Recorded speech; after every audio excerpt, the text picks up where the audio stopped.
So, all right. You saw the major downloads that I was doing the last few weeks because of all this energy change and frequency change. And in this environment, we all of us are sinking to the level of our training and belief systems and releasing the demons through our mouth, through all the different ways. Some will survive, others won't. You know, that's just the nature of the beast. And so, yesterday, I finally woke up to the notion that, I'm exhausted. Not like exhausted physically, but I exhausted every single tool I have in my belt to save the world. Like, seriously, I have exhausted. I've expressed all of my concern in my own world as well as the world out there. When I see what was going on in my world, I know it's going on out there all over the place. People just hide it very well, whatever that it is. And I realized that, yes, now it's being okay with the fact that I finally did save myself. It doesn't mean others are going to save themselves. It doesn't mean that I can save anybody else. But it means that I now have the freedom to finally express coming from I, and also projecting and even saying you, because I have the room to project. I know myself so well that I know humanity. We're all basically clones of each other. We are. It just comes out in different ways. Some of us are trained in ways that give us money and power and fame. Others are trained in other ways to keep themselves under control through programming. Okay, but we all have been programmed in a specific way. Just a matter of, do you recognize the programming that you're under? Even when you weren't raised by your parents, but you were raised by somebody, a system, family members, whatever. And so, even yesterday when Facebook was letting me know they're going through my old group, the one that had the 350 people, and they were sending me one notice saying that there was something that went against community standards, but it didn't, take away any credibility from the group. It didn't say that you have any dings against you because it was old information. But I realized that, that group doesn't need to exist anymore. I don't need to have anyone in that group. There's no reason for anyone to refer back to that group to go and look for stuff like people do. And that's why a couple of years ago, when we finally left the 60,000 person group, then I had Kevin and another vendor go and just delete 60,000 people. So luckily I only had 350 people in this last group that I had. And so last night when I saw that notice come through that they took down some post in there, I don't even know which one it was. I said, you know what? There's no reason for me to have this group. It's time to close up that chapter of my life. I did what I was set out to do, was to figure out my background. Oh, I figured out my background, and I did it very publicly without completely decimating my family. Though, I mean, I'm sure through that process, it may have come off that way, that I was like potentially veering on that precipice of decimating, my parents. But no, I'll tell you, raising children who are self-sufficient and who can fight those battles out there, you got to be trained as a child to know how to do it. You have to be trained, and there might be even certain programming that is relevant to that time that must be in play that could give that person the best, leg up, literally and figuratively. And so I understand what I was programmed for: academics and for sex, or to be a good wife to somebody, or a girlfriend, or whatever. Okay, we all have been programmed to be somebody's sex thing, whatever it is, to be the aggressor or to be the submissive. That's just what our society was built on. And that's how society was going. That's how the system wanted people to, realize their mortality was through the sexual revolution and through the pharmaceuticals, illegal and even potentially the illicit, which has become legal, which that's why it doesn't surprise me that cannabis is now finally legal.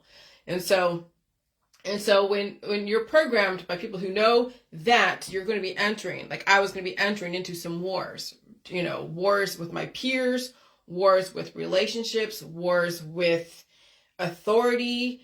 You got to train them. You must. I mean, that's what I've taken away from my background, is that I was trained to be a warrior, to battle the microbial battles on some level, but also battle my peers and sexuality and relationship and authority. And it was, yeah. And so I finally, I was able to discover my background without completely decimating my parents, because they were not bad people.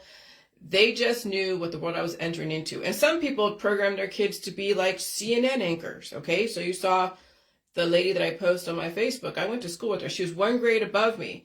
She was popular. She was probably one of the homecoming queens or she was popular in junior high and probably popular in high school. I didn't go to high school with her, but I went to junior high with her. And so, so some people are programmed to be successful in the areas of journalism and acting and science and engineering and all of that. And other people are programmed to be then counterculture, to be revolutionaries in whatever is revolutionary at the time, and watch that develop and unwrap itself. And so that's what it was, is that my background was turning me into a savior, because I was always dealing with a demon, when you think about it, right? That's how you develop saviors in our society, is when someone has been victimized, okay, or been psychologically programmed to fear some kind of demon. And so that's why I'm able to kind of just do this like pop psychology, rudimentary analyzing the world, which really isn't that far from the truth of what I have been saying, that we are living in a society of saviors and satans, and they're all interchangeable. And so when I'm finally just watching all these movies and watching everybody on Facebook and even watching myself, then I see the programming. The patterns are unmistakable. And so the savior programming that I was raised in, just even in my family, so my parents were the demons, right?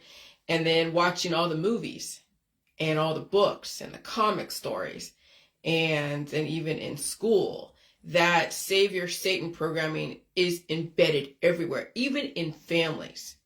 There's always a good, the good parent and bad parent, right? There's always going to be somebody outside that's going to be trying to victimize the family, or some, rival family over here, like the mafia, and they're at war with each other. and so it permeates everything. So so yesterday when I finally woke up and I realized that that's what because you saw me, that's what I was exemplifying. You saw me even trying to save the girls and the boys from their own family of sexual trafficking, forcing them into marriages through psychological operations, that you're supposed to get married, you're supposed to get pregnant, you're supposed to have, a husband or a wife, or a husband or a wife, or a wife or a husband. You're supposed to be connected to somebody, and you're supposed to rely on somebody else. You're supposed to be, and that's psychological. That's psychological warfare that I recognize, and I'm trying to save people from it, but you can't. They have to save themselves, even if they even recognize it. And even then, if they don't recognize it, it's not for you to go and save them from something. Okay? That's just, oh my God. And so I finally have the final takeaway from all of this, that I finally saved myself. Therefore, I don't have any inclination to try to save you. Okay? Like, why do I care about some stranger on Facebook, right? It's nice that people say, okay, I'm feeling the pain, I'm doing this, and I'm changing my life, and that's great. But do you really know me? Do I really know you? Do we have any connection? Is there really, it's all psychological. Our relationships are really just something that we have, that we have conjured up and developed a fantasy around. But do I really even know any of you? Do you really even know any of me? Do I really have the license to go and try to save you? I like seeing your faces on Facebook. I've come to know your faces, so it's familiar, and it's like a type of just, familiarity, something, a connection of some sort. But in all reality, you, if I died tomorrow, you'd be upset, but it wouldn't really make a difference in your life. If I died tomorrow, if you died tomorrow, I'd be upset, but we move on. The world moves on. people do mourn people who are they're really wrapped up in. I mean, that's what happens when your families and relationships, they're so wrapped up and invested in another person that they become kind of like two peas in a pod, and very addicted to each other. So the loss of a person that you have been dependent on in body, mind, and spirit, and finances and food, that is devastating. But in reality, the virtual family world, if someone did pass, many people have passed away in the J world, not because of the J juice, but they've just passed away from cancer, disease, chronic illness, other things. And it sucks. You look back, and even people in the world that I used to know, that grew up, I mean, they passed away, and it sucks, and you mourn them, and at first you're like devastated because you're like, damn, I could have saved them, when you really couldn't have, right? But life moves on. There's nothing to save. You can't save people from themselves. I realize that. And so only you can save yourself. Only I can save myself in body, mind, and spirit from whatever Satan or boogeyman that I deem to be the enemy, right? And when people don't save themselves, they will always be at war with themselves and the world, and will always hunt for the enemy, or also looking for a savior. Okay, that was The Walking Dead. And that's all politics. That's all religion and spirituality, and that's in the sciences. Saving you from some virus, saving you from mycoplasma. When I saw that was the thing that Mr. Hayflick discovered, was mycoplasma, was the thing that caused disease in people. And there's different types, okay? And then I'm sure people are trying to make the, I even see in the Diet Sunday groups, they're pointing out certain things like side effects, and yeah, one of them is mycoplasma pneumonia. But here's the thing, people already hold that mycoplasma inside. It's all over. Animals have it, plants have it, insects have it, other humans have mycoplasma pneumonia in their body. It's just a matter of how much is allowed to proliferate and become extremely influential, and then be released to then infect somebody else who may or may not have an immune system strong enough to release the demons, and or some people will incubate that and become infected and die from it. Okay, so when I saw that, okay, I was just like, okay, wow, hold on, where am I going here? Okay, well, anyways, I'm trying to figure out what my point was on that, but yeah, trying to save people, that's right, trying to save people from mycoplasma. You can't save them from mycoplasma. And just because someone discovers it as what causes human disease, you can't save, people have to save themselves from that mycoplasma pneumonia. They're going to be exposed to it anyway. So if you get, a therapy and people happen to pass away because they're going to anyways, doesn't mean correlation is equals causation. Though that's the thing why some of these people are getting arrested out there. That's why you're seeing the arrests out there. Okay? Because someone is making correlation equals causation, making claims that this therapy is this. When you think about it, everybody has some form of bacteria. It's a matter of how influential it is and when it will become influential. And so when you think about climate change is bringing up what's already held inside. I even feel it. I know the last 7 years I've been shedding all the different layers of programming, and you see me go through it. As the climate keeps changing and becoming more aggressive, the programming is coming to surface. And that's in everybody out there. All of your programming, whether the last 12 years, the last 49 years, the last 2 years, whatever it is, that programming that you have inside is coming to surface, and the system is seeing that.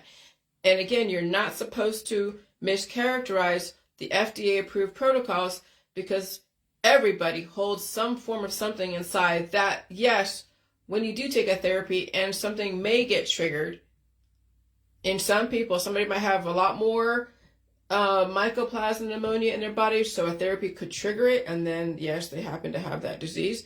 Other people will get the therapy and they don't have as much of the mycoplasma pneumonia, and they don't get triggered, and they're fine, and they're great. Everything's wonderful. So maybe a year later, they're like, oh shit, I have now a disease, and they want to blame the V from way back when. You can't do that. I mean, you can, but that doesn't make sense. Correlation isn't equal causation, because there's so many action, reaction, exposures, and things that go on that happen between that time and this time. And so you're seeing now people's programming of making correlation equals causation. And yeah, people are setting themselves up to be arrested. And then they think, no, wow, it's like a Gestapo or something. But no, it's just the fact that you're not supposed to make correlation equals causation and realize that nothing out there that's FDA approved is really poison. You hold the disease within. It's just a matter of time when it comes to surface, when it gets triggered. And it could be air, food, water, salt, sugar, cranberry juice, I don't know, anything out there. And you can make correlation causation, blame something. People do when they have a war inside, they blame something. Oh yeah, even me. I know exactly. I was there too.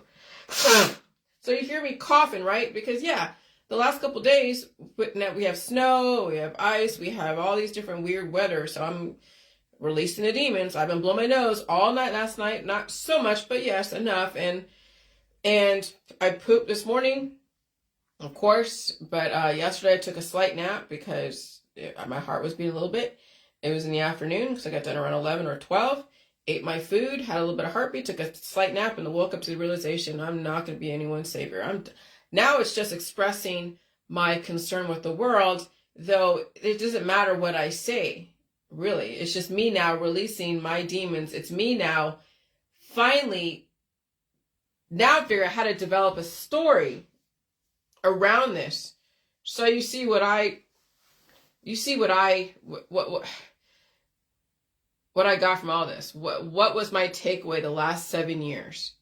And it's going to take me a while to figure out from what perspective, because with my situation, my background, I could take it from perspective of here's the demon and I'm in the enemy and here I'm the savior. I could take it from that perspective. I could take it from the perspective of, oh, here I'm going to save you. This is how you do it. This is it. And that was my last book, was like, here, this is what I did, and I still came from the savior point of view. So this was even though I was sort of neutral, but I was still upset with the whole, don't say I was upset, but I was still pointing out that, yes, we are in a depopulation agenda, and maybe there's nuances, that there is an enemy and I'm going to be the savior. I mean, that's kind of a little bit from what I figured out now, my perspective, even with this book, okay, was there's still that I'm the savior and then there's the enemy, but here, this is what I figured out. This is what so even me thinking that I'm coming off neutral, there's still nuances of the whole Marvel comics of me being Wonder Woman saving everybody, when really, in reality, nobody can do what I can do. Okay, so I can come from so many different perspectives. Oh, I can. I mean, I could write a story, a fantasy story about what's going on. I mean, that's the thing I have to figure out is how am I going to develop the characters myself, and what am I going to divulge? What am I going to say? What's my point? Do I want to destroy someone else to uplift myself? And yeah, no, I don't want to destroy my parents, because there's no point in doing that. Why? They didn't do anything wrong. They just did what they had to do for that time and what they were trained to do. Okay. And so, am I going to destroy anyone else out there? No, there's no one to destroy. There's no ex-boyfriends, current husbands, or people out there that are the enemy. There's no enemy out there. Even the trolls aren't the enemy. They just do what they do. They're saviors. They're saving the world from Jillian. I completely understand. If you don't want to feel pain, and I'm like, hey, the power's in the pain and the suffering, but not everybody can do it, but I can do it. But, when I'm talking, I'm projecting, saying everyone else should do it. Not everybody, people can if they want, but you got to support that correctly. And I'm just trying to tell you how I'm doing it. Sometimes I do project and say you, but really it means I, but you can say, hey, you can personalize it yourself and be like, well, could I? And talk to your doctor and all that shit. So yeah, so there is no enemy out there. Okay, but everyone deserves to have another representation of somebody figuring out how they saved themselves. And of course, saving is different for everybody. It could be people who want to be saved spiritually through Jesus Christ, and if you take Jesus into your name, then you're being saved. That's great. If you get baptized, then you're being saved. Okay, great. But other people don't maybe subscribe to the Christianity or any other kind of religion, and maybe scientifically, is there a way to save themselves without having to turn to intermediaries? That you could be relatively self-sufficient as long as you have access to food, water, shelter, and climate control. Yeah, so I'm not representation, but I would not be representation for somebody who is into Christianity, who is way far gone and needs the absolution through Jesus Christ or some other thing. So I get that, okay? But that's what I represent, is that for those who are in the sciences world versus religious, like heavily into religion. And so anyway, so when people don't save themselves, they will always be at war with themselves and the world, and they will always hunt for the enemy, looking for a savior. That's politics, that's all religion and spirituality, and that is science. And of course, looking for a husband or a wife or a girlfriend or girlfriends or boyfriends. So what do these parents do to motivate their kids? Tell them they're saving the world. Tell them what they're doing is saving humanity and Earth from climate change. And they're not wrong. That's the motivation for the children today. Or the parents will tell them to resist it. Resist the politics of climate change. That's the mainstream and the alternative mainstream coupled with racism and religion. Okay? And so, I mean, and yeah, because how do you get someone motivated to do something, right? You got to tell them, how do you motivate them? That was the thing way back when I was a kid. It was when I don't feel like doing my homework, because why? I don't feel like doing any work. I don't want to do this problem. So why would I want to do that? I don't care. And so their question way back when I was a kid was, how do you motivate her? I mean, we were raised Jewish, but that wasn't coming up as a motivation. Okay. And my mom didn't want to bribe me. She's like, I'm not bribing you with money or treats. You do your work because you do your work because I told you to. So there was no bribery. Yeah, there's probably fear. And so I was like, hey, I can handle the pain. So if I don't want to do that homework, what are you going to do? There's nothing out there. You're not going to bribe me, right? That's what you said. You don't bribe your kids to do homework. You don't pay them to do your homework, right? That was her thing. So she had to figure out how to get me motivated without bribing me, without completely thrashing me. And so it took a minute. I don't exactly remember what the motivation was, but somehow, somewhere in 6th grade, I was more motivated than not. But I was still not very motivated to play the academic game. So even though it was thrust down my throat like you wouldn't believe, and yeah, believe me. But 6th grade was probably the best grade when I was at Korea. When I had honor roll or honorable mention. And then after that, everything went down. It was just gone. But so that's the motivation nowadays, is saving humanity from the big pharma, saving humanity from big energy, saving humanity from the GMO, from the chemtrails, from Israel, or from America, from Britain. I mean, oh my God, the savior Satan thing. And then you have the outlets. How do people release the violent energy? And so that's the sex, drugs, and rock and roll. That's how the system figured out an outlet for those who have violent energies through sex, drugs, rock and roll. And so that's why the 1960s and 70s. I mean, it's like, oh my God, okay? And so then I'm thinking, okay, so I'm just going to read this because, oh my gosh, it's crazy. The allegory of saviorship is the Marvel Comics, religion, politics, and science. It's everywhere, saving people and animals to death, from death to death. Of course, it's built into the families and friends, saving each other from the boogeyman. It permeates every part of your existence, our existence on this earth. And there's always must be an enemy, I don't care who it is, and of course, a savior. And that's why I told you yesterday, I literally woke up from that whole programming and walked away from it. Which then, I understand now some of my people in the J world that I've interacted with, okay, and maybe they might be Jehovah's Witness, and they love the Star Trek. She loves Star Trek. She likes the Marvel Catwoman. I'm like, and she's Jehovah's Witness.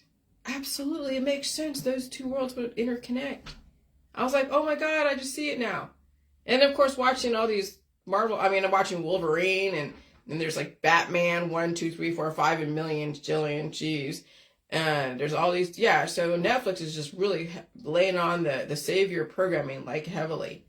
So it makes sense with now our society and the religions, and then of course Star Trek. Star Trek, Star Wars. I'm telling you, guys have been such a great vat of information, and you don't even realize it. And it's pretty awesome.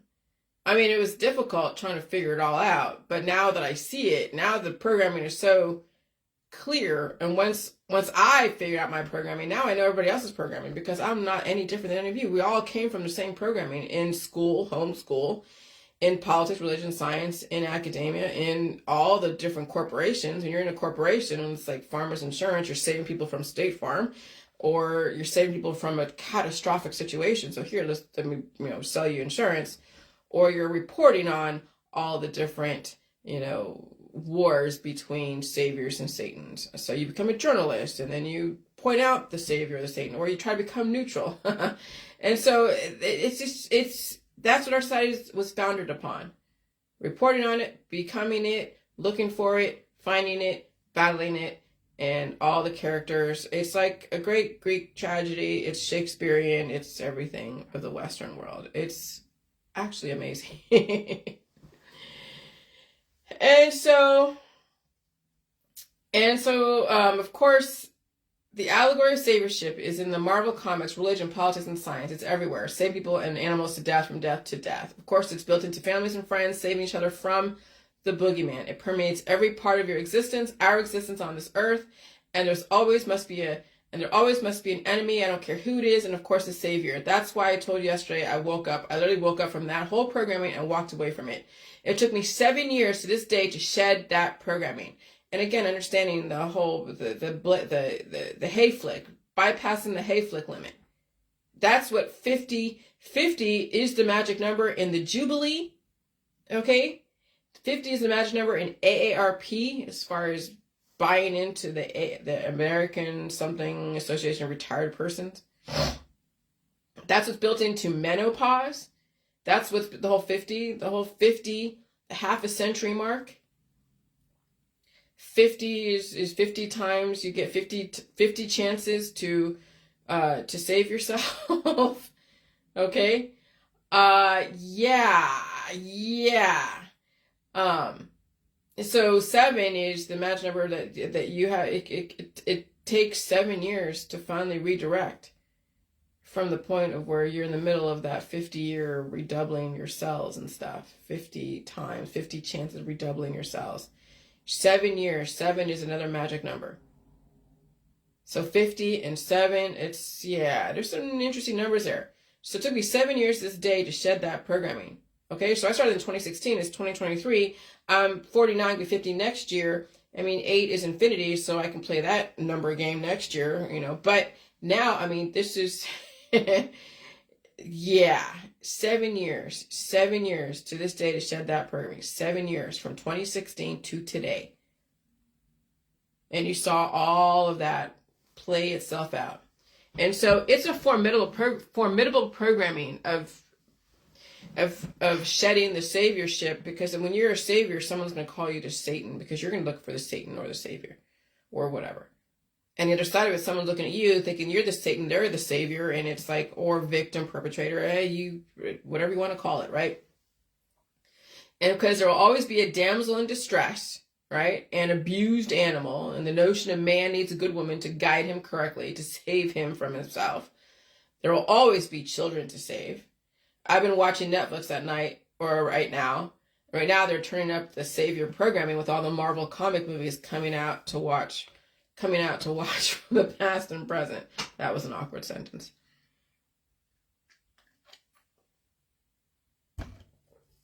And I'm trying to watch the last of The Walking Dead, and it keeps going on.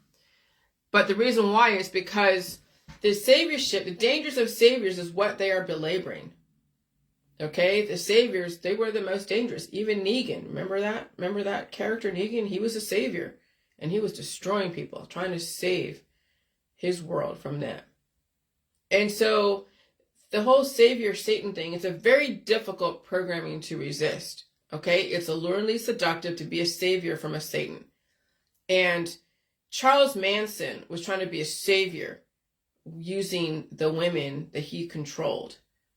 And he thought himself to be a Jesus and all of that. And then I actually listened to a video on YouTube that was outlining Hugh Hefner's mentality. And he was trying to be like a Charles Manson. He was trying to figure out how to control his girls, the Playboy bunnies. Okay? And he used methods that were pretty sadistic, and what if you can, I don't know if you want to Google that or look for that, but yeah,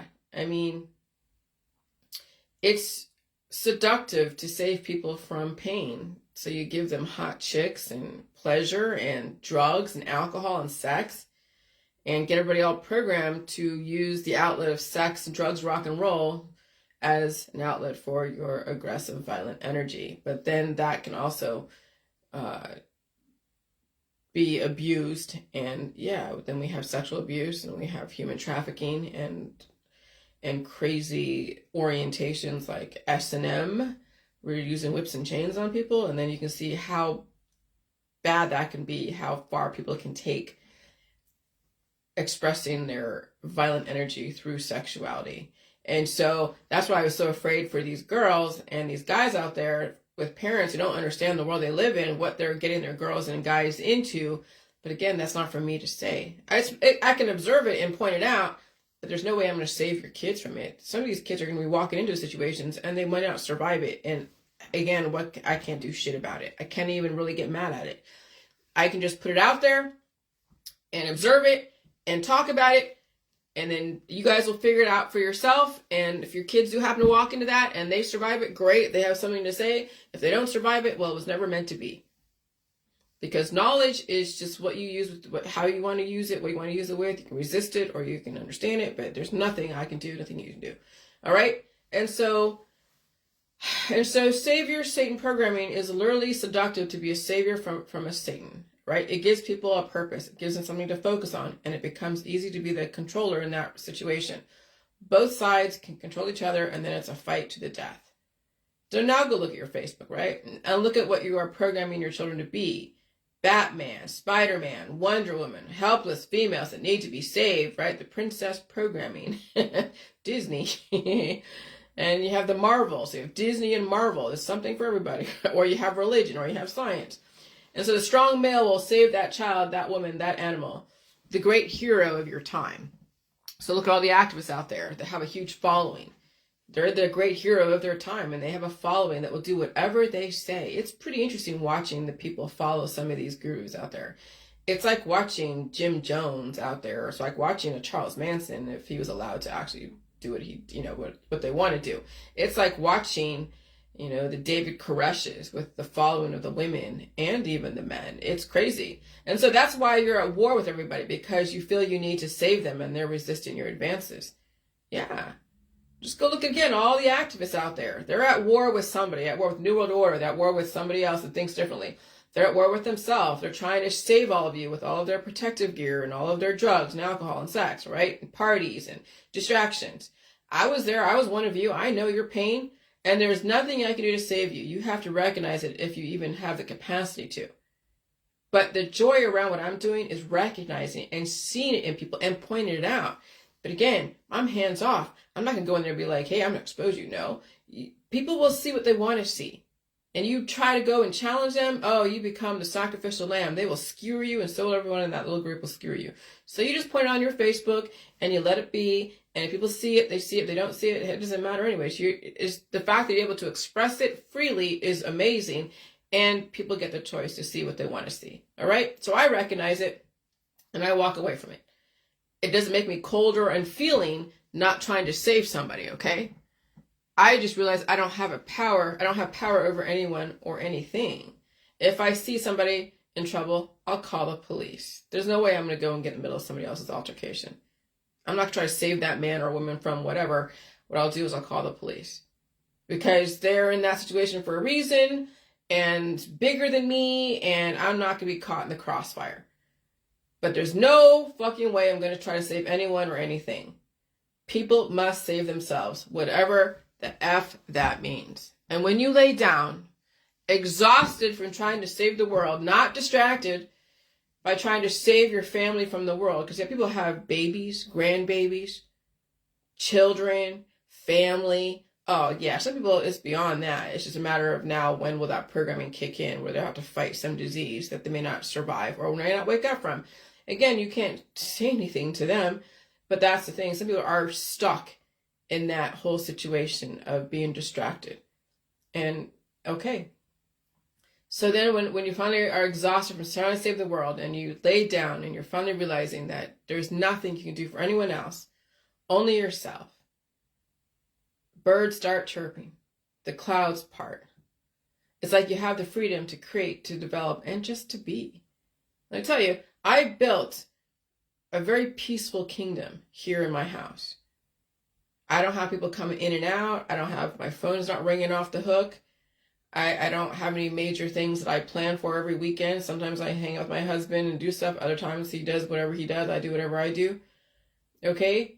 And it's so nice where I can just get up and speak whatever my piece is. I can create, develop, and learn things. If I choose to go out there in the public, I will, but I don't always want to because I know what's out there. And I know what's going on out there. And I don't want to be breathing in all that ectoplasm and mycoplasma, because I will have to cough it out the next morning. And sometimes I don't really feel like coughing out all that crap and pulling out all the crap the next morning. So I'll save myself that energy conversion. And so that was my feeling yesterday when I woke up from that nap, because my heart was beating faster. It was a short nap. But the thing with saviorship, I pulled out every single stop. Okay?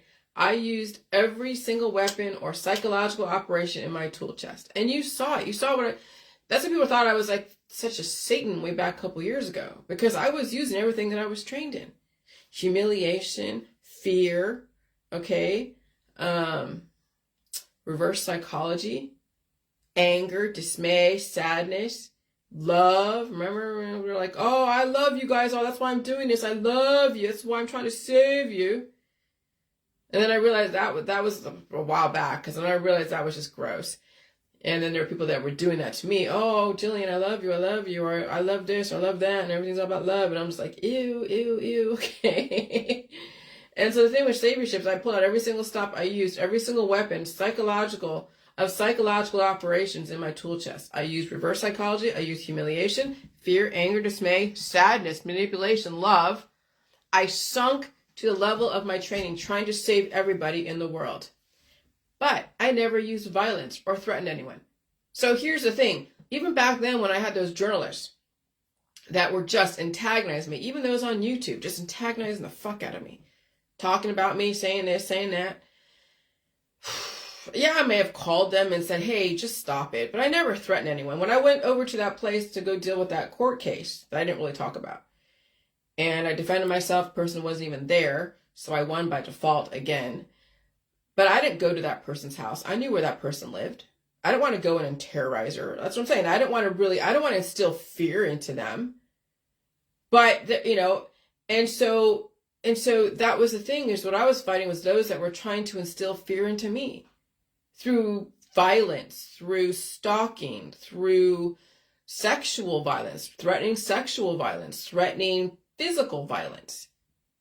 Okay, but I never used violence against anyone. I tried to stop them from speaking, but you can't do that. They have the freedom of speech, so as long as they're not threatening violence against you or telling people to use violence against you or say certain things, whatever. But that was the thing. I never used violence or threatened violence against anyone or threatened anyone. How about that? Oh, I definitely had violence come towards me. Oh, absolutely. Not like physical. But I've had threats of violence, of which that's why I call the FBI. So the system knew this, right? I realized it. The programming worked. And I did not harm anyone physically.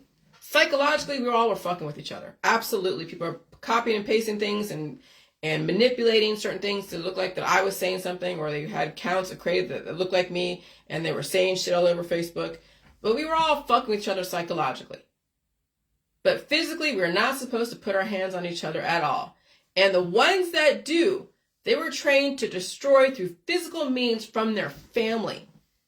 So when somebody's hitting people or going to blows with them, yeah, the family taught them the violence. You're seeing that what happens to families when adults act out violent tendencies to relieve their frustrations. And so that's how the system knows what people are raised with when they threaten violence against a person, place, or thing, or enact violence against somebody.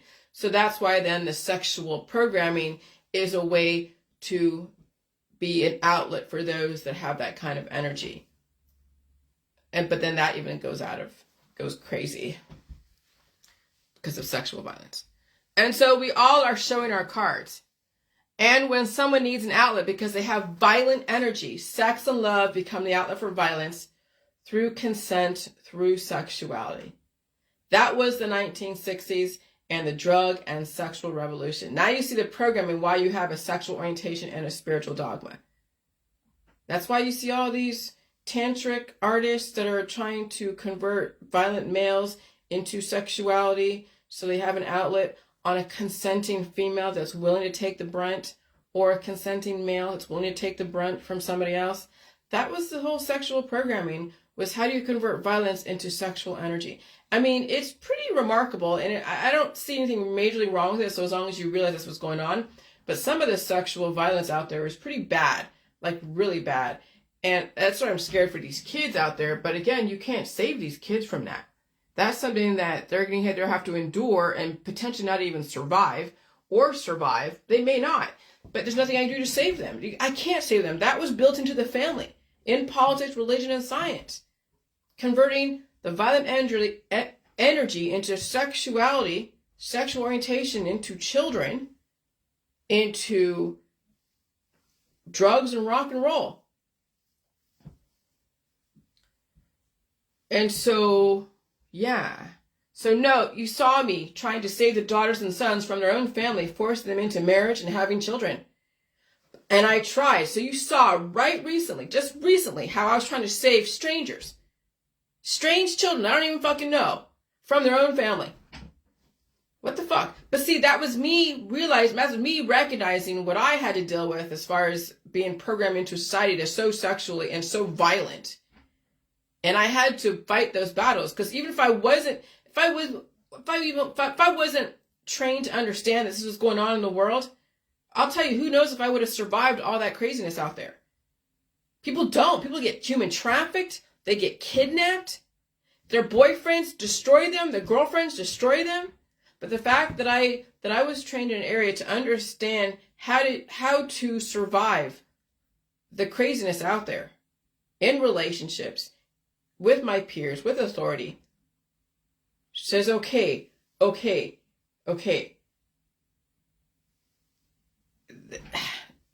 That had to happen. And so some of these kids are not trained in this area, and they're not going to survive it. And they will be forced to have children, and they will be taken down so many notches, because they will be utilizing so much of their 50 chances of doubling their cells, those somatic cells. The 50 chances of life decrease as they have children, as they have locked themselves into that jail of raising a child that will most likely have special needs in this environment. Okay? And so, yeah. So you saw me trying to save people from that, because I recognize that that's what I had to deal with, and I know what other girls are going to be dealing with, because their mothers don't know any better. They don't want to take care of that kid forever. They want to marry that daughter off, or marry that son off. They want to have grandchildren. They want to do what their parents did, all the traditions. Okay, the system's like, okay, if that's what you want to do, fine. But then you're going to see some of these families out there are destroying their own children. Literally, like, there's murderers out there, infanticide. There's abuse. There's kids running away. I mean, it's crazy out there. It's crazy. Or they get screwed to death. Or they get molested. It's bad. Okay, so no, you saw me trying to save the daughters and sons from their own family, forcing them into marriage and having children. I tried, but it is out of my hands. Now we get to watch the reality show of life. Okay? And so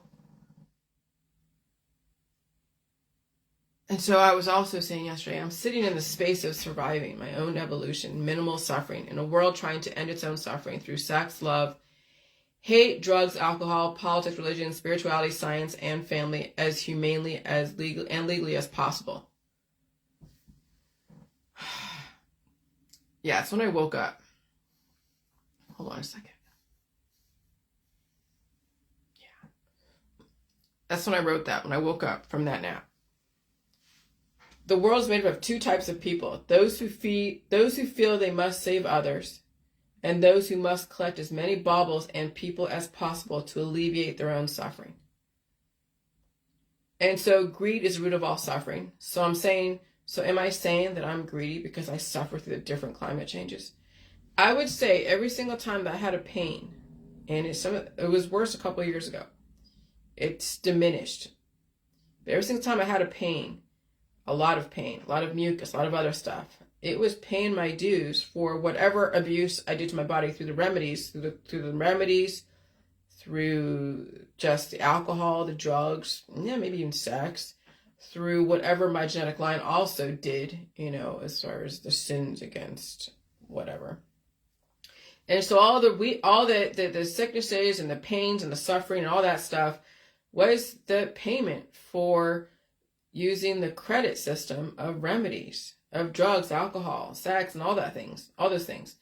And so I would say when the pain was way intense, I was paying for the sins of the past, paying for the greed. I had a debt I owed to the universe, and that was the pain for all the credit through the remedy system. And so my suffering is not as bad now. It's just coughing and sneezing, blowing my nose, and releasing those demons. And I'm not greedy anymore. So you hear me cough sometimes. That just opens up down there, my butt. So when I do cough hard, I fart, which I know is that there's pressure. The reason why I cough is the pressure to push that poop out, start pushing all that stuff out. Okay? So that's all the suffering I have now is the fatigue, sometimes the arm pain. Okay, no big deal. But not lately, though. It was a couple weeks ago. But, it's just a coughing, the sneezing, blowing my nose, releasing those demons. And it's now disengaging my brain from trying to save the world because my brain was trained to save the world. That was the programming. Was to not only, obviously defend myself and be a warrior of sorts against some said enemy, but to save the world from some enemy. And that was why I was trained to understand the Holocaust and learn about anti-Semitism and all of that. And so, yeah, and that when you're traumatized with all of that, because you have to know it, because that's what's out there, someone trying to genocide you through your belief system and whatever else. You got to be the one to save yourself from that and save, somebody else from that. But there's no way I could save people from whatever enemies out there. They have to save themselves if they even recognize the indicators that they're in danger. And so it's now disengaging my brain from trying to save the world because my brain was trained to save the world. Now it's just sharing information with no commitment or expectation. People get it or be saved from it. It's my freedom of expression. And so not sitting in those two worlds of trying to end somebody else's suffering or my own is such a weird place to be. And it is a freedom. That's another level of freedom that I did not discover until about 2 seconds ago. That was yesterday. When I'm free to live without alleviating any kind of suffering in myself or others, that's a different level of existence. And that's not mainstream or even alternative mainstream. So you really literally have to be not under the influence of drugs, alcohol, or sex, or violence, or anything else, or family, or friends, because they will always pluck the heartstrings of saviorship or demonology. Looking for a demon, looking for a savior. It's built into the family. It's built into even having animals, having children, having friends and family. Because you're trying to protect your friends from the boogeyman. Trying to protect your friends from this. Trying to save them from their own sufferings, from their own whatever. So when you're by yourself, and my husband is relatively self-sufficient, so I try to save him from too much suffering by being there for him when he's sick, but that's what you're supposed to do when you're married. Okay? I'm not trying to enable him to destroy himself, absolutely not. But I also know what my part is in it, as he is, sacrificing his body, mind, and spirit out there, battling the world, but also paying for his vices and his lifestyle. And I'm just finding ways to make myself useful in so many different ways. And so that's another level of freedom that I did not discover until about 2 seconds ago yesterday, when I'm free to live without alleviating any kind of suffering in myself or others. That's a different level of existence. And that's not mainstream or even alternative mainstream. All of us have been trained to alleviate our own suffering or the suffering in others. That's why there's so many different cash awards for all the discoveries when it comes to medicine and lifestyle. So yes, Mr. Hayflick definitely is highly decorated, okay, as far as his discoveries. And sometimes I was dreaming, oh, well, I'll be highly decorated for this, for discovering, this part of immortality, because this was what I'm doing was actually done a long time ago, probably. And the system had to find a way to control the population, but they had to make it mainstream and something that people would get accolades for. How do you control the population? And so someone like a Hayflick, who is highly revered, who has found a way to destroy potential immortality called oncology, right? Because he already differentiated between the somatic versus germline. Immortal germline cells, that's oncology trying to destroy that. That's someone's next life. But everyone is clapping for him, which is fine. Because people are suffering from cancer and disease and chronic illness, and they weren't told the other side of it, which is food release and poop and all this other shit. And so we have now all of society clapping for someone like him and those who develop another cure for cancer, okay? Versus someone like me who's like, the power is in the suffering. I'm such a minority in a world that's totally upside down. But I'll tell you, it probably was the other way I'm doing is probably way back when, somewhere. I don't know. I'm guessing. I have no idea. I wasn't there way back when. I was only been on this earth since 1974 as far as this current life form. But So there's no way I would get a cash award for this. I'm just going to do what life is supposed to do. Suffer, pull out the shit when it needs to, kind of watch my movements so I'm not taking on so much more than I can handle, and eat food, not be greedy, abide by the law, pay my taxes, and not try to save anyone to death, and not do anything to try to alleviate, take away somebody else's pain. That is what's supposed to be, but it's not been normalized. What I'm doing is life. When you think about it, what actual life is. Life is never supposed to die. Had to be controlled through different measures, but life was never supposed to die, or else you'd have all out extinction. Okay, human life was never supposed to die, but it had to be regulated. But how do you regulate life without turning back to what we did before? That's the psychology. That's everything you're seeing right now. And so that's what we were bred to do, is to end suffering as humanely as possible. Okay?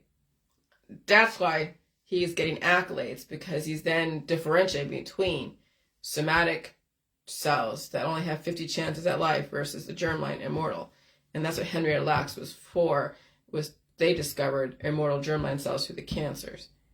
So cancer is immortality, but how do you manage it? How do you regulate immortality? So I'm supposed to be a minority, because if everyone understood what I was doing, they couldn't, then we'd be extincting each other. But not really. Well, yeah, well, not really. Well, yeah. Well, yeah, if you figure everybody in my town understood the J world, and they start pulling crap out of their ass and eating food and getting away from their jobs and doing whatever, and all the parties and the drugs and the alcohol and the sex and all that shit, there wouldn't be any change in the population. You wouldn't see any commerce, because we'd be at home pulling shit out of their ass, eating all the food. Who's going to make the food? Who's going to milk the cows? Who's going to develop the lab stuff? And so my information must be a fucking minority, or else you have everybody doing what I'm doing, and who's going to be maintaining the infrastructure when they're all, if they're all at home dealing with bullshit, well, dealing with their own diseases. And so you want to have my information be a minority, and you want to give people a lot of money for doing what they're doing out there. And you give them the great life, you give them you give them the best food, the best life, because they're running the infrastructure. It's giving you the allowance to be free. That's crazy. That's insane. And so when a person wants to live such as myself, there is no end to the suffering. It's just surviving it and becoming strong from it. There's no money in suffering, but there is life and awareness. There's a whole lot of money in ending people's suffering via politics, religion, and science. So I had to just let it play out, Jillian, right? You did the best you could. Now you took care of yourself. Congratulations. I did it. I did it for myself. I discovered I can survive suffering. It's not even that bad. Not anymore. What's my reward in all of this? What is my compensation for the 7 years of my life discovering what I discovered? I get to live. That's my reward. I get to live and discover my own undiscovered potential. My own life and my journey discovering the undiscovered potential is priceless. One cannot put a price on their own life, and I would never put a price on your life. And so that's my compensation. And so suffer equals pain equals paying. So that's why you see the word paying, like I'm paying my dues. And then pain, P-A-I-N. That's not a coincidence. They sound relatively the same, but spelled differently. Suffering is pain. It's paying your dues for the transgressions that you've committed against your own life through remedies, surgeries, drugs, alcohol, sex, and lack of rest. Suffer now or suffer later. Not everybody gets this luxury to die suddenly without suffering or at some point. And so if a person's intention is not to suffer ever, the system will try to give that person what they want until the system cannot. And so you have to know that it is inhumane to leave somebody in hospice waiting to die. And so that was the sad story around Bruce Wilmot. Was he did a Hail Mary in my world. He was basically set to die. Because if I wasn't around, he would be doing more Hail Marys with some other protocols out there, and he would die anyways. Would the last thing he did before, if I wasn't around, would get blamed for his death? Probably not, because everybody was doing it. But since my shit was so fucking new, I was the easy scapegoat. Like the Hitler-esque mentality out there of people who want to save people from whatever. Okay? But it was inhumane that he was left home to die in hospice. That's inhumane. And the system knows that. That's inhumane, having somebody just sit there just dying. And we don't want to have somebody feel it's so easy to cause somebody else's death relative to their perspective of how much suffering they should or should not be dealing with, because that's also blurring the lines of ethics when you're now feeling that you have the power to end somebody else's life. And so if we don't want to give somebody else that kind of power, unless they turn into a serial killer, the system then has to do the climate change, which is happening. And so the system will force people to figure some shit out, and some people will die suddenly instead of suffer. Because those that died suddenly within the last how many years, 3 years, they would have suffered through diagnosable conditions at some point. It was just a matter of when. It was already lurking. When people die suddenly today, they would have suffered and gone through the oncology system, all the different systems to try to alleviate their pain and suffering, when the outcome is still going to be the same. They're going to die anyways. So why should we draw out that death process, right? That's what I'm thinking the system's mentality is. Why draw out what you already expect, what's already going to happen?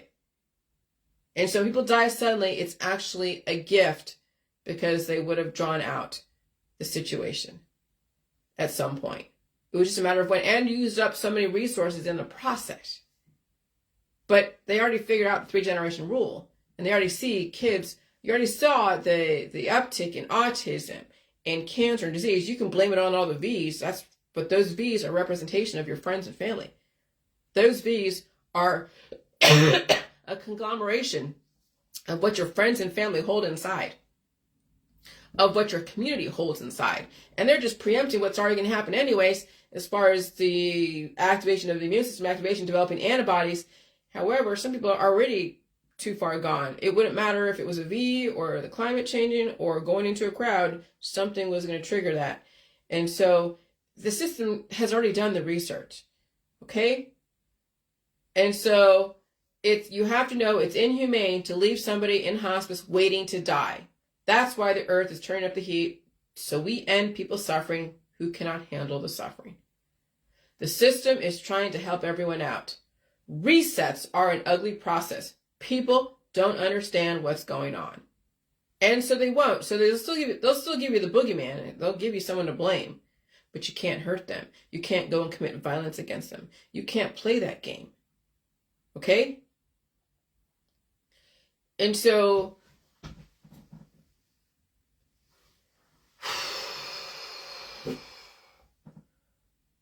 You have two different perspectives. As far as me challenging the luminary Dr. Hayflick, like David and Goliath, right? Bypassing the Hayflick limit. It is possible, but some people are too far gone as they are utilizing the last of their 50 chances at life. So relative to how you characterize life and your quality of life at the moment, you have two choices to choose from.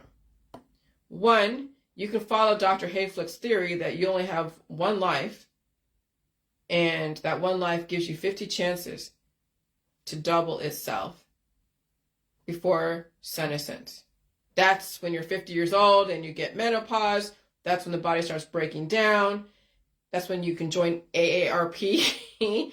That's when you can see what is universally customary in everybody that is around 50 is all the different symptoms of the body breaking down. Okay? So, one, you can follow Dr. Hayflick's theory that you only live one life, and your somatic cells will be the only determining factor of your lifespan as you partake in oncology, remedies, destroying cancer cells, and then destroy you eventually, called died suddenly.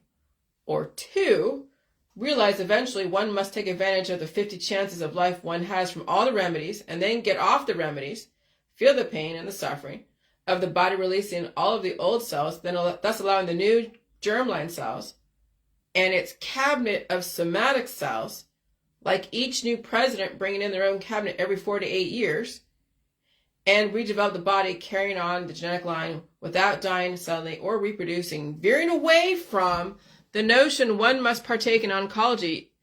Immortality is not possible when one partakes in oncology. So that is your choice. And then you talk about, and here we go, and you can't make money from this. You can't make money from people's pain and suffering. That's how I knew that the system really understood what the hell it was doing and what was going on and what they were planning to do. And I'm okay with that. I get it. It was very strategic. And it is the rule of law, not the law of the jungle. Okay? And so you can't make money from this. You can't make money from somebody's pain and suffering. But you can talk about you and your story behind it. Dr. Hayflick made money because he gave the system ways to make money off of destroying your potential evolution by developing anti-cancer protocols. Well, how is that when he just discovered mycoplasma as a cause of human disease, and then he discovered that the cell can only redouble itself 50 times? Because then he isolated the notions around. He discovered mycoplasma, the cause of disease. He discovered that there are two types of cells, somatic and germline, and that the somatic can only double itself 50 times. And there are immortal germline cells. So then he gave science a reason to isolate the germline cells to figure out how to destroy them or control them. Okay? So even though he didn't actively develop an anti-cancer protocol, he gave the pathway for them to focus on how to control population, how to control the people. And that actually is not a bad thing, because yeah, you get so many people, you get chaos, you get war, you get decimation, you get extinction, and you get monsters. And so that's why the system was also doing all the programming through sex, drugs, rock and roll, and all the programming through behavioral scientists and chemical scientists. So nothing is bad, because we know how bad people can be. We have the Charles Mansons, the Charles Ings, the Dahmers. Actually, I heard that his dad, Mr. Dahmer, died. He's 87 years old. He actually he lived out here in Ohio somewhere. I don't know where. But he died just recently. 87 years old. Holy shit. I didn't even know he was alive. So we know monsters exist. And people do develop monsters in their families. And now they have to be regulated and watched. And the system knows exactly what's going on. They know your whole medical history. It's all out there in all the HIPAA stuff. And so he developed a forever method of ways of destroying immortality by isolating the differences between mortal somatic cells and immortal germline cells. Yes, he deserves to have all the accolades in the world and all the money in the world, because he also sacrificed that. He's born 1928. I don't imagine him doing the J world, because it would be painful. And so what I'm doing is for my own benefit, proving to the world I am just as smart as everybody else, and all it takes is just motivation to learn the ways of the world. You don't have to be a victim of your programming. And so I can't imagine any luminary on a symposium to the world talking about pulling shit out of their own ass to save themselves from death and destruction. I can't see a scientist talk about mucus and poop to the world. It's taboo. it's much nicer when you don't have to talk about your poop to the audience, right? So I just enjoy my world and my discoveries and watching everything go down the way it's going down. And there is nothing you can sell to anyone as far as this world that I live in. Immortality, just like Morgan Freeman said in Lucy, immortality is self-sufficiency. And I enjoy my husband and the world that I live in, even if I have to witness all the stupid diet suddenlies out there. Okay? And so then when you're out there, going out there, hanging out in public, you're out there taking in the ectoplasm and all that stuff, and you're also fighting disease, and you're in the J world, and you're not doing the J juice, but now you're trying to figure out how to redirect. Just remember, when you're going out there in public, you're out there in public, hanging out with a bunch of people, the antigen antibody programming is the continuous fornication between you and the new entities penetrating your immune system via exposure to diversity called crowds, partners, diversity, and environment. Some blood types trap that war in the body, causing them to be extremely smart given their access to that energy, and other blood types must be around highly influential energy to tap into those potential gifts. That energy must be supported properly, or else aggressive aging process and or died suddenly. And so I finally proved my point around menstruation. Finally, remember I said a couple years ago that women will not be menstruating anymore at some point when they finally realize the J world mentality. They won't. But I still had a bunch of residual bullshit in my body, so I couldn't prove that really.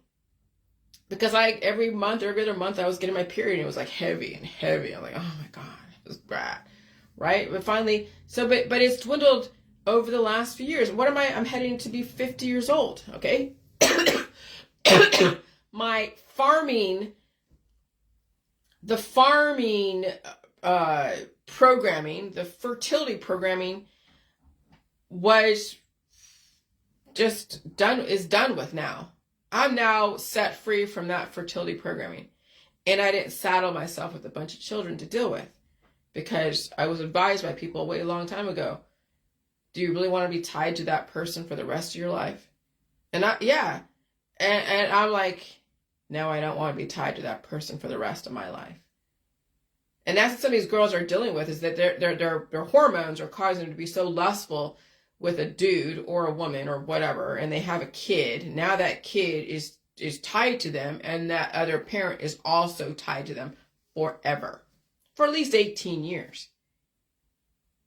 That is a misery when you finally realize that that's not the person you want to be with for the rest of your life. And how would you know that at fucking 19, 20, 21, 22? And now you have that kid that you're saddled with. Now you have to deal with the baby daddy or the baby mommy, and then the kids are resentful. It's a whole mess. The family, it's a mess. Okay. So, so finally, when I realized that the last couple of years, as that's been dwindling, and I haven't got my period. I haven't seen anything really since early fall, late summer. And now again, we're in 12/6. And I don't even feel like any PMS. I haven't seen any kind of ovulation, eggs dropping. I feel clear-headed. I feel mature. I feel, wow, it's crazy. It's weird. And so I finally put my theory around menstruation, finally. Women need to stop referring themselves to as something to reproduce and be farmed out to the world. Me trying to save the women from all the whole family planning stuff. Women need to think more highly of themselves. That's why the system will turn to lab-developed humans in the distant future, so women are not being used as a human sacrifice for their children. And that's not satanic. That's setting the women free from destroying themselves for the world. Women, you deserve a place in this world at the table, not at the kids' table, always serving the kids all the time. Okay? And so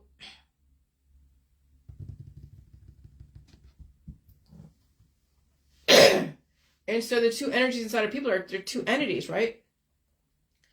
And so, when you finally realize that you are the best copy, then your body knows it's the best copy and there's no threat of extinction. That's what reproduction, that's what sexual reproduction is threat of extinction of the parent cells. But I had to go through a couple of years ago that whole process of the 4 seasons. That when it's summer continuously, there's no fall and there's no winter and really no spring when you think about it. It's just summer all year round. That's a woman who's finally mature, but not aging out. She's not dropping eggs, so she's not fertile, trying to be a farm animal to anyone. And she's the best copy. She doesn't have to be the one to carry on the human race because the system, the government, is going to make sure the human race is carried on. So she's free to contribute, to live a beautiful life.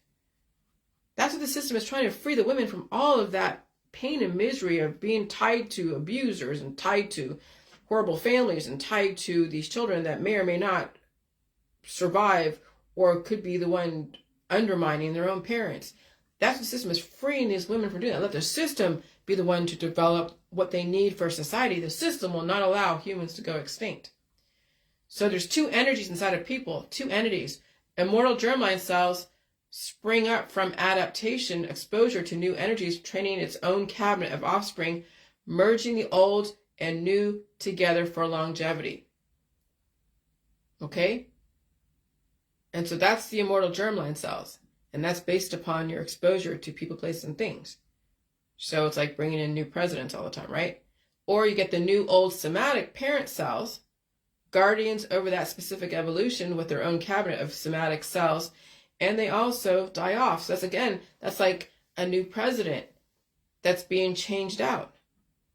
So no matter what, immortal germline cells and somatic cells will still go through changing of the guard, changing of the presidents with their own cabinet. But immortal germline cells will always be in existence, and they're always evolving, taking on new partners and taking their information, like a black widow, right? Taking in all the husbands, taking their money, killing the husband, take another husband, take all his money, kill the husband. That's what immortal germline cells do, is they just take on information and release, and they have a cabinet of somatic cells, of followers. They change out all the time. Okay? And even the somatic cells have their own little following of children that they are also in charge of. And so, I mean, it's a whole pyramid type of thing. And so it's like having the enterprise level, the CEO, and all of the officers of the company with the immortal germline cells. Then you have the service part of it, all the different, the different functional silos, the different departments with their own leaders that do get changed out. But even though the CEO gets changed out in case, yes, every so often the CEO gets changed out, but it's the lower rankings, the middle management is what gets changed out a lot, because management sometimes has to change out when they want to change the culture of the company. Okay? So the somatic cells are like middle management when you think about it. Anyway, so balance, death and sexual reproduction equals unbalanced people harboring too much diversity of offspring they cannot afford or handle. So I'm almost 49 years old, and no, I'm not fertile in the aspects of being farmed out for fertility, so I am the best copy, like I said before. Humans have been farmed out for thousands of years, no different than breeding animals. Just like back in Sumer, when they have the gods come down and breed these humans to mine gold. I'm watching Ancient Aliens too sometimes on the Netflix.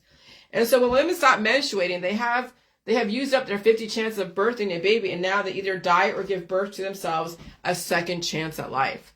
And that is immortality, and I knew this 7 years ago. When women stop dropping eggs, they are the best copy, and they either die or give birth to themselves. Okay? And in this environment, they either die because now they have all these different diseases because they're fertile. They may even have children along the way. But that's the thing, when you're fertile and you are dropping eggs and you have menstruation, that's the body being threatened with extinction. And that's why people say or believe that when you're born, you start dying. Well, that's because that was programmed into you. And now these kids, these girls, are menstruating earlier, which means they're going to die earlier. When you have girls that are menstruating at 10 years old, they're going to die when they're maturing at 10, 11, 12, 13 years old. That's what I'm saying. these kids now that are maturing faster in this environment, and the parents are riding the wave, and they're getting their periods and all the puberty happening before 13. Before, in my time, it was 13 was the time that people had their periods. But now it's happening earlier and earlier, which means they're going to die earlier. That right there is an indicator. Okay? And so when women stop dropping eggs, they are the best copy, and they either die or give birth to themselves. Their choice now. Just because I'm infertile doesn't mean the human race will stop existing, because the system will ensure there will be no extinction. But I deserve a second chance at life. I paid my dues the last 50 years. I deserve to live. However, there are men and women who will be completely against this information, and they will say it's satanic, and they will hate me for the information, and they'll make sure their sons and daughters be sacrifices to the system, and that's fine. At some point, people will become infertile. That's what they project in 2045, 2050.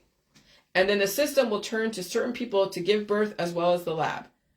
But I finally set myself free from that human zoo. I will not be your farm animal anymore. I will not be anyone else's guinea pig in the medical system or the holistic system. And I won't be someone's plaything either.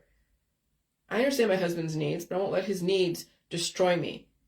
And in marriages, because that's what they sanctioned way back when, was that marriage was a way as a controlled depopulation. Marriage and family and relationship. And so while I'm straddling both the old world and the new world, I will not let my husband destroy me. I will not destroy him through sexuality or working him to death because of my needs of baubles and addictions.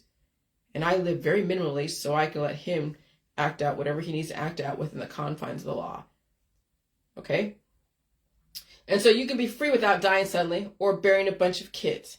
It's a different lifestyle when you're only accountable to yourself and your government in a very limited way. And so let me belabor the point here. 2 ways to become infertile.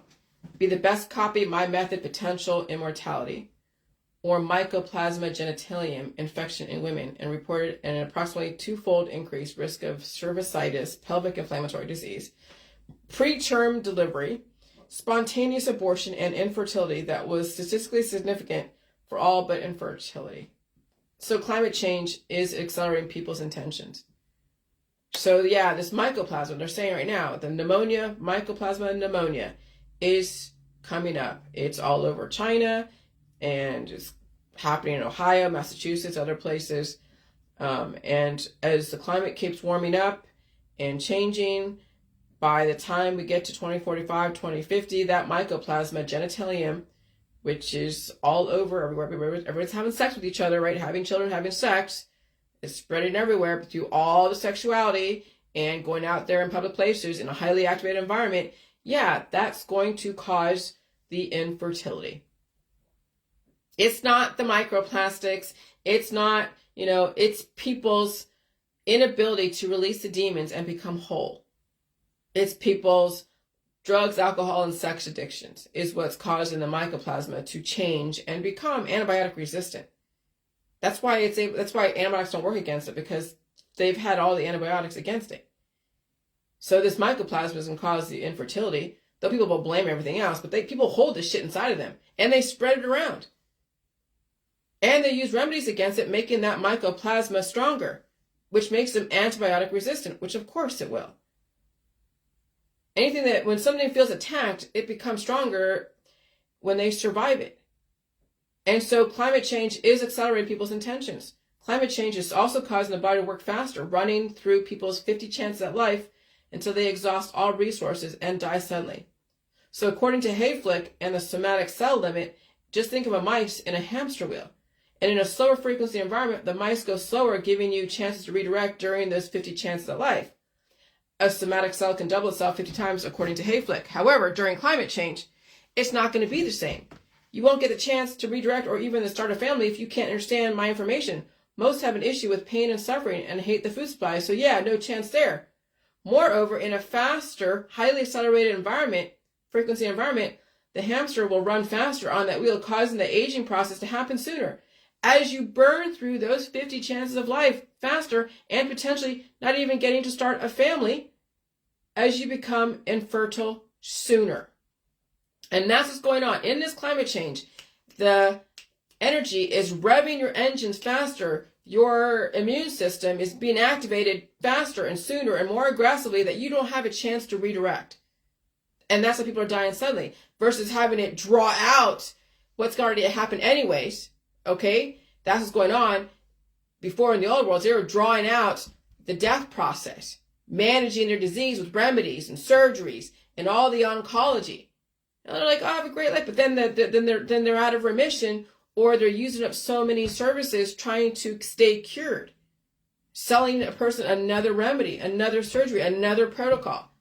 That's suffering right there when you're trying to go from protocol to protocol, weed strain to weed strain, oncology to oncology, cure to cure to cure to cure. And that does put a strain on the system's resources, trying to find yet another cure for somebody else's lack of being whole.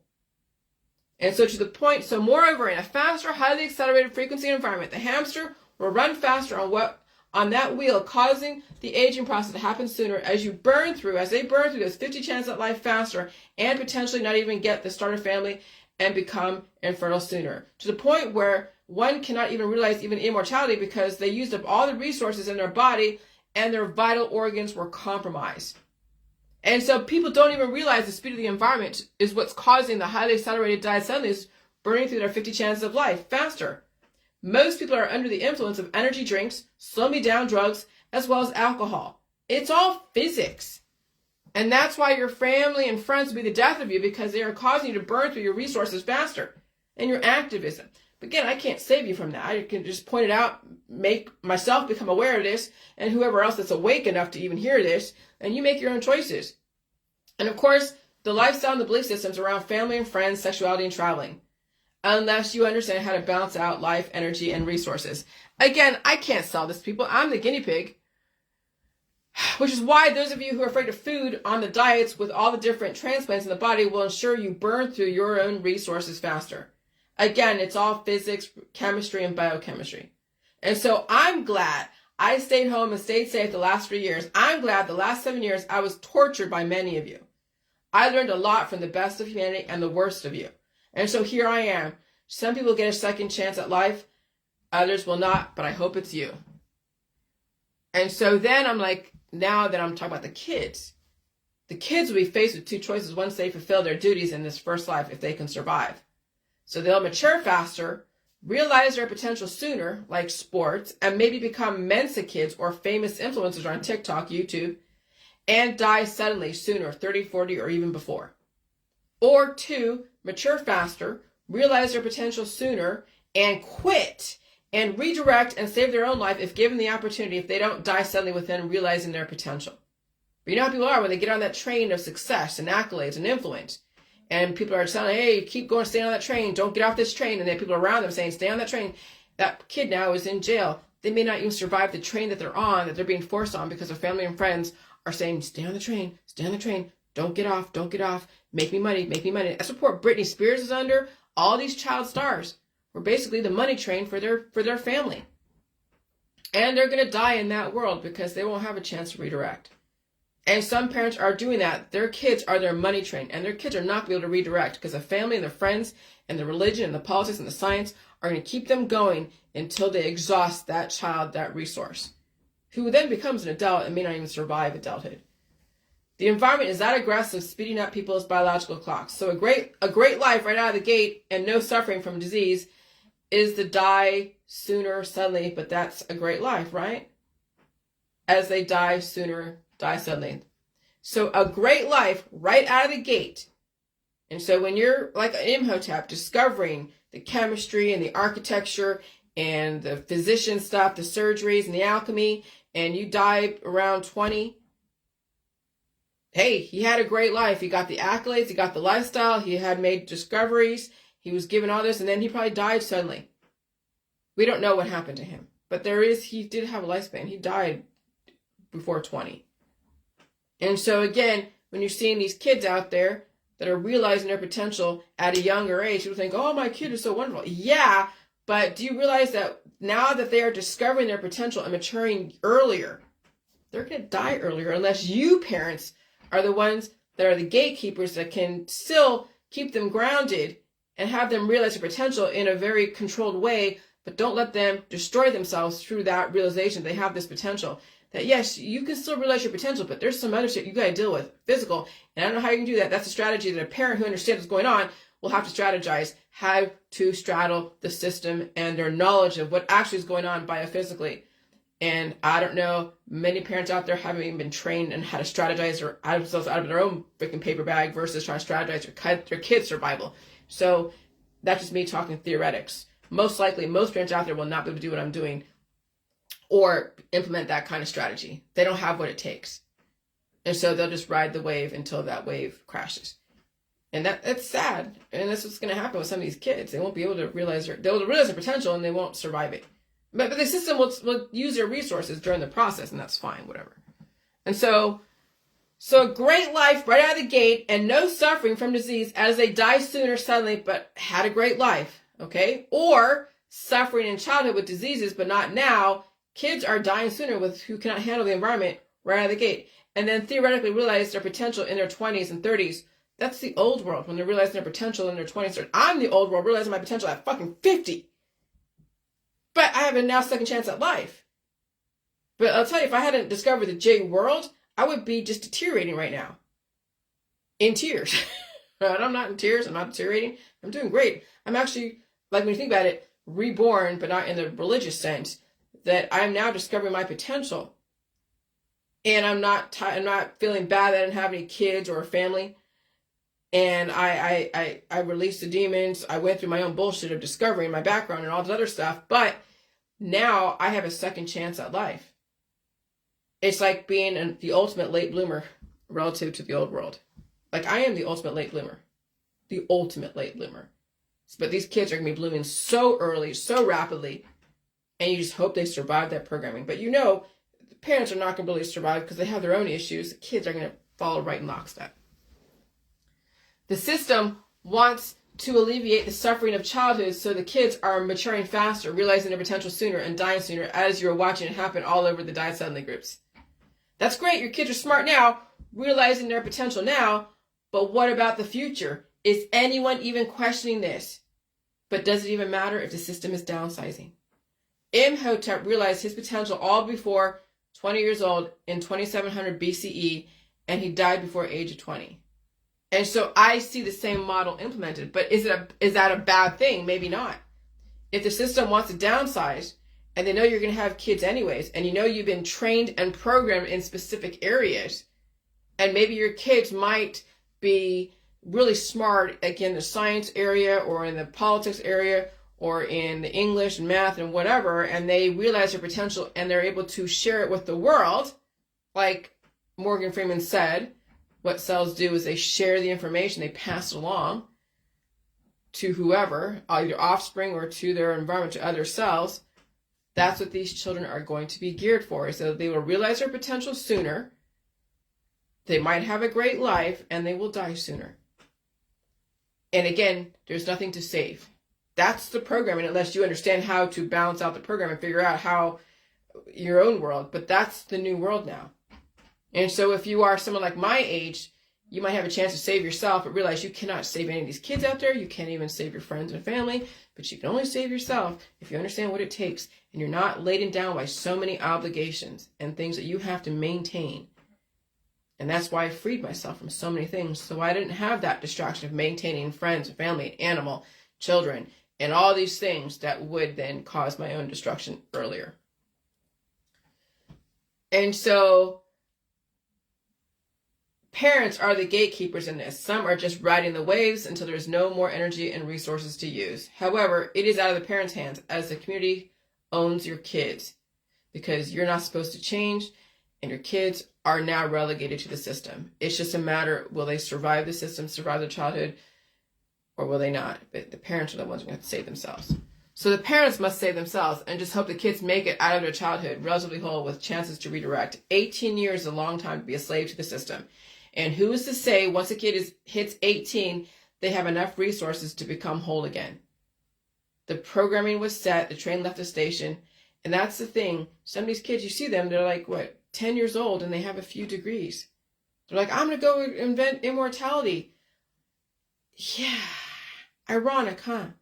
A kid who realized his potential sooner because he matured faster, matured sooner in a highly accelerated environment. Does he understand what it takes to actually be immortal? When you think about it, it's pain and suffering and food. And he may not even have the capacity. He may have to go and channel that immortality into transhumanism, into actual prosthetics or something, or computer shit.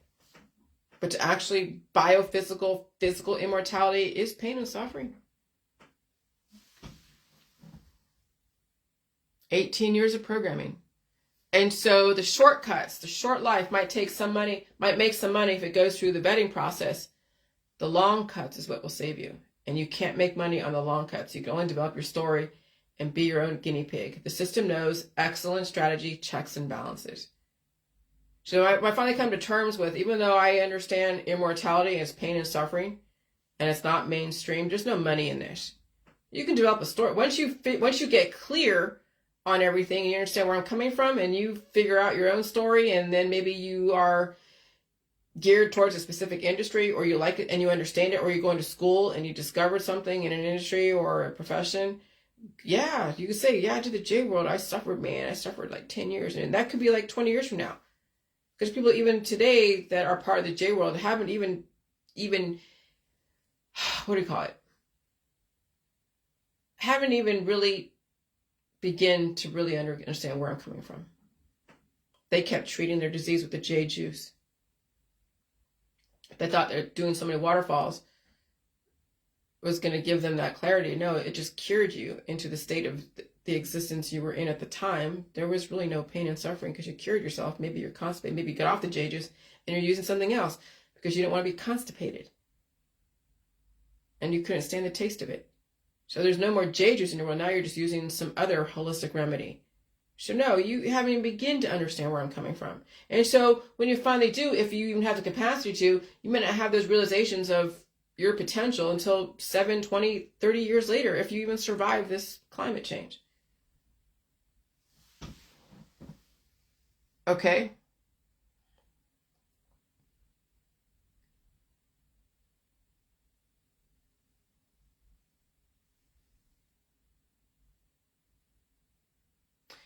Okay. So, I mean, this is me kind of wrapping up a lot of stuff, but women are under the impression that menopause is nearing towards the end of their life. All the symptoms are the body trying to evolve and redirect fertility. People treat their disease to such an extent that the cumulative effect of all prior and current treatments accelerate the aging process because of all the little offspring that are stuck in their body. Okay?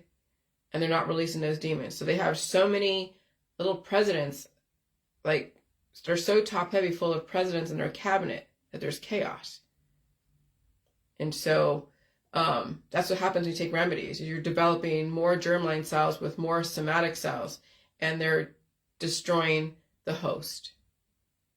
Like destroying the host. I mean, that's, if you took everybody off of Facebook and put them out there in the town square and you allow them to fight it out physically with each other, they would destroy the host, the town. They would destroy all the infrastructure. They would destroy the people's homes. If you allowed everyone on Facebook to go out there in the town square with the government, with the anti-government people, the Crips, the Bloods, and Tanos, Arenos, all the different motorcycle gangs, and they put them all together in the town square, and you surround them with all the infrastructure, the government buildings, the merchants, and the suburban homes, they would annihilate the host. Annihilate them. That's what you do when you're taking remedies against the life in your body. And so people treat their disease to such an extent that the cumulative effect of all the prior and current treatments accelerate the aging process. And so with corresponding behaviors and beliefs, a self-fulfilling prophecy is realized. The person is on the last segment of their life, when now it just begun. She has been set free from the slavery of fertility, but will she survive her freedom? It's no coincidence it took me 7 years to figure out this and get my life back after 49 years of training. Menopause is not a death sentence. It's just your next phase in life. One does not have to die from even 40 years later. And women can bypass the Hayflick limit. Hopefully men can too. Menopause around 51 corresponds with the Hayflick limit theory. His limit states that mortal somatic cells can double itself around 50 times or so. So I'm saying if you can redirect with those 50 chances of rebuilding itself, you can also realize your immortal germline cells without treating it or receiving oncology based upon because it became out of control. Okay, just like transitioning to a new president. It must be a smooth transition, and each president is like a germline cell with its own cabinet of somatic cells. If it's not a smooth transition, then it becomes January 6th. And that's what cancer disease and chronic illness is. It's basically January 6th. Someone's trying to overthrow something else. And so what is the most common age for menopause to start? Menopause can happen in your 40s or 50s, but the average age is 51 in the United States. Menopause is a natural biological process, but the physical symptoms such as hot flashes, emotional symptoms, and menopause may disrupt your sleep, lower your energy, or affect emotional health. Okay, so now you see people treating that. They're not feeding it and releasing demons and pulling out the old programming. No, they're treating it to death, causing more offspring, more fights to the death. So then, this is where I don't vote. Somebody again asked me before if I voted. I don't vote, and I'll tell you why. I have finally stepped away from the war, and it was a war within myself. And I don't know if did I read this before? I don't remember. I'm not going to read it. I'm not going to. For some reason, it seems familiar. Okay. So I'll just leave that the way that is right now. But I'm done screwing people, and I'm done being screwed by people. I'm not trying to be a savior or Satan. Okay. Yeah. Well, I'm going to read this. I will read it. I will just read it because it's the last thing. This is the last thing. And then I don't know what I'm going to say tomorrow. There's probably nothing else to say. It's now just writing my stuff and figuring out my position and my perspective. And so I don't vote. I will tell you why. I have finally stepped away from the war, and it was a war within myself, a war against those who didn't think like me, a war against the world. The war is over for me. In the past, even though I never claimed any religion or a savior or Satan, it didn't matter which side of the aisle I stood on at the moment. What mattered was the issue of the day that I was facing or what was told to me to fight and radicalize. So it was the chemtrails, it was the GMO, it was the V's, it was the pharmaceuticals, it was Obama. That was the enemy that was giving me the day. It was all these different things that was told to me to be a radical against, okay? But that whole war is over. So today, once I realized I could not save other people, there was no enemy. And America was built on checks and balances. So the system will always regulate. I realized I didn't need to vote anymore. So when I know the 1960s, and there's the Malcolm X, the MLK, the JFK, and there was other people that were assassinated out there, Harvey Milk and whatever, people became too influential to the point where they could cause destruction to that society. So I know the system will regulate those who are really radicalized and extreme. Oh, I get it. Even in the last 12 years. My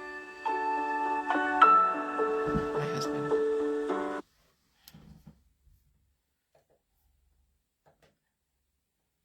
I get it. Even in the last 12 years.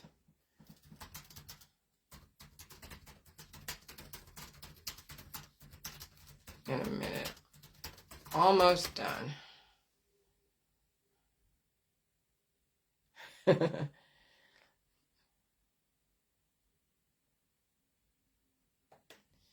Okay, I even realized it the last 12 years when I saw the conspiracy world and all the different bombings, or what you should call false flags, right?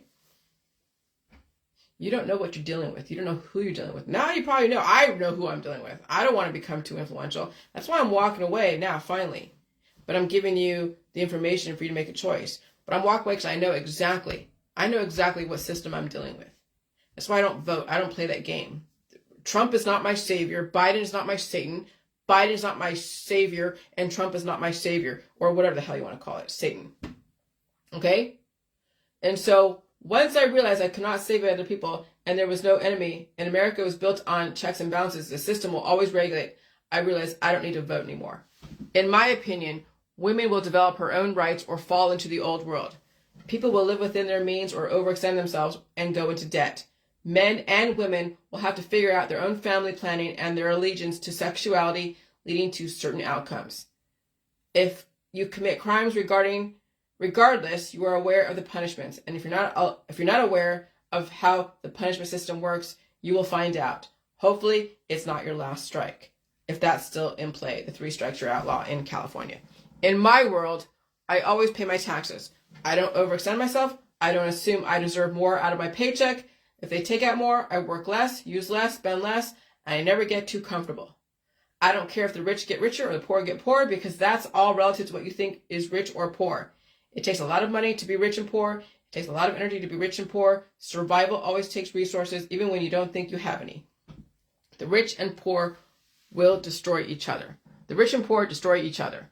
And no matter what, on either side of the aisle, no one wants all-out anarchy or chaos, because even they would die. The anarchists, all those little highfalutin Canadian, American anarchists out there, European anarchists, they couldn't survive in Haiti. I know that for a fact.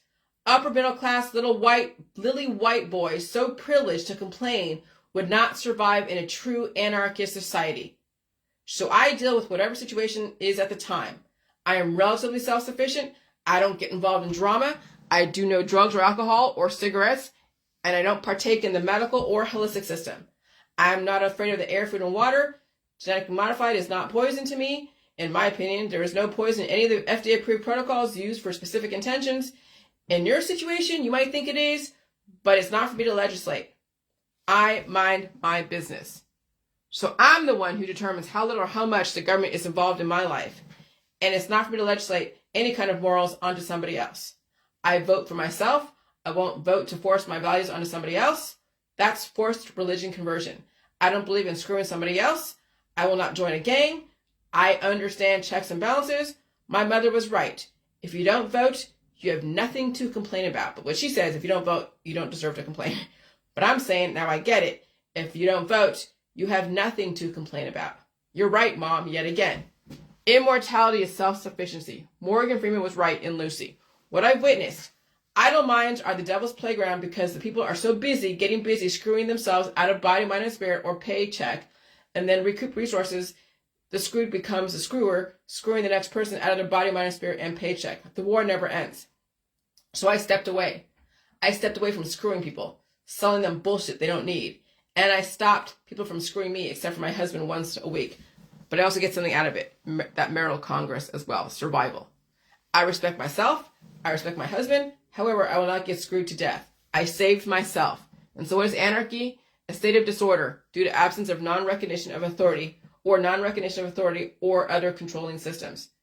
The organization of society on the basis of voluntary cooperation without political institutions or hierarchy, government anarchism. Okay? And so the optimal survival for mycoplasma is between 39 Fahrenheit or 64 degrees Fahrenheit. And so everyone is going to be culturing mycoplasma pneumonia. And they'll pass around each other, and then they will come up when they least expect it. Unless you're willing to release the demons and feed yourself. So, all right. That's all I'm going to say for now. I doubt I'll have anything else to say, because I've walked away from all of it. Now it's just developing the storyline. Because there's nothing I can do. I can't save you. You can't save me from whatever you think is it. I can only save myself. So now, what is there to talk about? What is there? So now it means developing the storyline. It's going to take me a while to figure out how to galvanize the information and organize it. And from what perspective, from what genre I want to come from. And that's going to take a while. Because there's a lot to it. But if I see anything that's interesting, I'll share it. All right. Talk to you later.